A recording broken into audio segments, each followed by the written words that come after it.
হবিগঞ্জ 4 আমি এখানে ওঠার আগে আমাকে ফোন দিচ্ছে আমাদের মহাসচিব, পুরা মিটিং করে বলতেছে হবিগঞ্জ 4 চোরারঘাট মাধবপুর আসন থেকে আমাকে বৃহত্তর সুন্নি জোটের পক্ষ থেকে মোমবাতি প্রতীকে তারা নির্বাচন করার জন্য সিলেক্ট করছেন, এই মাত্র শুনলাম।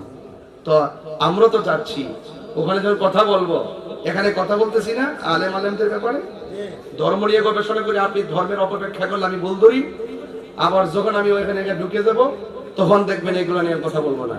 তখন আমি যদি ওই দায়িত্ব পাই, তাহলে আপনি যে মতাদর্শী হন না কেন আপনার সাথে আমি বিভাজন করতে পারবো না। আপনার নিরাপত্তা দেওয়া, হিন্দুদের নিরাপত্তা দেওয়া, খ্রিস্টান নিরাপত্তা দেওয়া, আপনি যে আকীদা ধারণ করেন মানুষ হিসাবে, নাগরিক হিসাবে আপনার নিরাপত্তা দেওয়া, এটা আমার দায়িত্ববোধের জায়গা থেকে আমি তখন সেই ভাষায় কথা বলবো।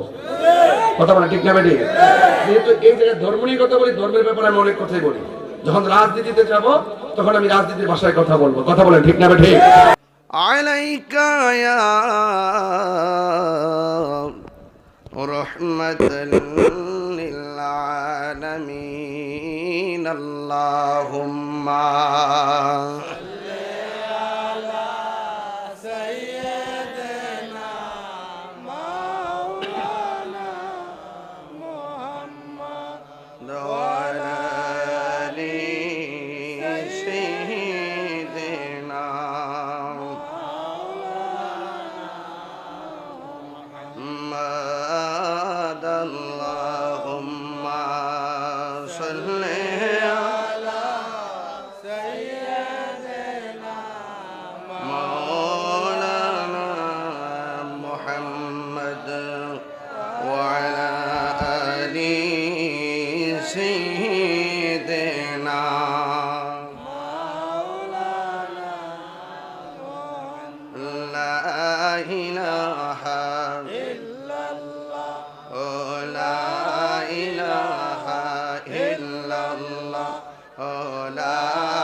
মুহাম্মাদুর রাসূলুল্লাহ সাল্লাল্লাহু আলাইহি ওয়াসাল্লাম।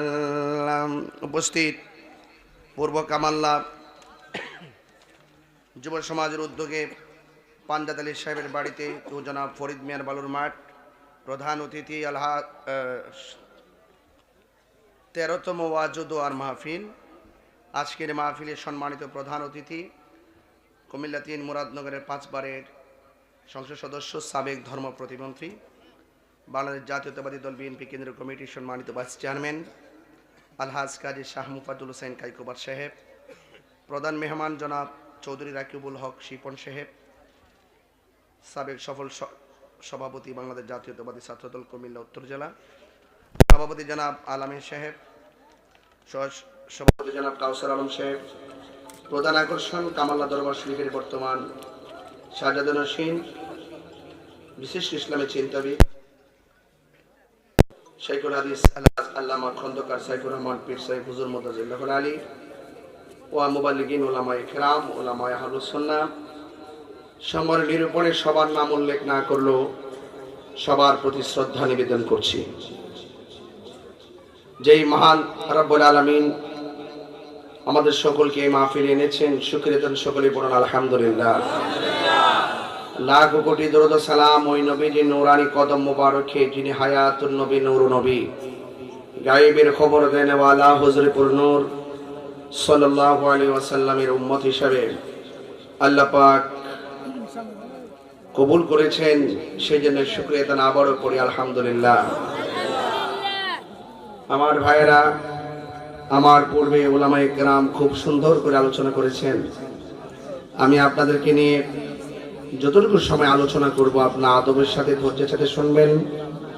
জায়গাটা অনেক বড়, তারপর মানুষ বেশি, এই জন্য আপনারা বসতে পারছেন না। অসংখ্য লোক বাহিরে আমি দেখে এসেছি। তো আমি বরাবর বারবার বলেছি যে মাহফিল মুরাদনগরের মানুষ অত্যন্ত ধর্মপরায়ণ মানুষ, তারা মিলেমিশে চলতে চায়, মিলেমিশে থাকাটাকে পছন্দ করে, ঠিক না বেঠিক? আর আহলুস সুন্নাত ওয়াল জামাত এই সম্প্রীতির বার্তা 55 বছর ধরে দিয়ে আসছে। একমাত্র আহলুস সুন্নাত ওয়াল জামাতের কাছেই দেশ এবং ধর্ম নিরাপদ। কথা বলেন ঠিক কিনা? আহলুস সুন্নাত ওয়াল জামাত যারা ধারণ করেন তাদের মাঝে কোনো উশৃঙ্খল নাই, বেয়াদব নাই। ওরা চাপাবাজ না, ওরা বেয়াদব না, ওরা দাঙ্গাবাজ না, এরা সম্প্রীতি বান্ধব মানুষ। কারণ আহলুস সুন্নাত ওয়াল জামাতের যারা আছেন সবাই আল্লাহর ওলিদেরকে মহব্বত করেন। কথা বলেন ঠিক না বেঠিক? সবাই ওলিদেরকে মহব্বত করেন। এজন্য আপনাদের খেদমতে আমার আরজ থাকবে, আপনাদের খেদমতে আমার আরজ থাকবে আপনারা সকলে আহলুস সুন্নাত ওয়াল জামাতের যে অনুভূতি আছে সেই অনুভূতিটাকেই দেশ এবং ধর্ম, পারিবারিক, সামাজিক জায়গায় জায়গায় আপনারা প্রয়োগ করুন। দেখবেন ইনশাল্লাহ সবার দিলে শান্তি আসবে, সমাজে শান্তি আসবে। এবং আমাদের মতো দেশের বাইরেও যারা আছেন তাদেরকেও আমি বলবো আপনারাও মিলেমিশে থাকুন, মানে খুব কঠিন হবেন না। আমরা যারা আহলুস সুন্নাত ওয়াল জামাত আছি আমরা বরাবর শান্তিপ্রিয়, ঠিক না বেঠি? বরাবর শান্তিপ্রিয়। কামাল্লা এটা এমন একটি এলাকা, দরবার শরীফের মহান মুর্শিদ যিনি আমাদের থেকে বিগত কিছুদিন পূর্বে পর্দার আড়াল হয়েছে, অত্যন্ত মাহের, জাইদ, আমলদার, ইমানদার এবং প্রখ্যাত ওলি কামেল ছিলেন, যার বিদায়ে আমরা অশ্রুসিক্ত নয়নে বুক বাসিয়েছি। আল্লাহ পাক যেন হুজুরের ফয়জিয়ত আমাদেরকে নসিব করে, বলেন আমিন। আরো বড় করে বলি আমিন। সবাই মহব্বতের সাথে আওয়াজ করে বলেন আল্লাহু আকবার। বলেন ইয়া রাসূলুল্লাহ, বলেন ইয়া ওয়ালি আল্লাহ। আমরা নামাজ চাই কি চাই না? মা বাবার খেদমত দরকার আছে না নাই? ভয় করব একজনকে, তিনি কে? আল্লাহ ছাড়া কাউকে ভয় করা যাবে? আজকে আপনাদের সামনে আমি নবী পাকের মুজিজা নিয়ে কথা বলতে চাই। মহব্বতে বলেন আলহামদুলিল্লাহ। আল্লাহর নবী রাসূলদের মাধ্যমে যে অলৌকিক ঘটনা প্রকাশ পেয়েছে এগুলোকে বলা হয় মুজিজা। আর ওলিদের মধ্য থেকে যে আউলিয়া কেরামদের মধ্য থেকে যে কারামত প্রকাশিত হয়েছে সেগুলোকে বলা হয় কারামত। যে অলৌকিক ঘটনা প্রকাশ হয়েছে এগুলোকে বলা হয় কারামত। কারামত সত্য, মুজিজাও সত্য, রিসালাত সত্য, বেলায়েত সত্য। কথা বলেন ঠিক না বেঠিক? অসত্যবাদী কারা? যারা ওলি আল্লাহ মানে না, নবী রাসূল মানে না, এরা হইল অসত্য, চাপাবাজ, বাটপার।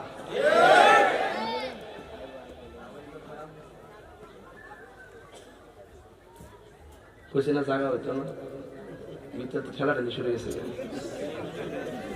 ওই জায়গা একটা জায়গা এমাদের আইটিব তো, এমাদের দরজা বন্ধ করে বেড়াটা ঢুকতে পারবো বাড়িতে।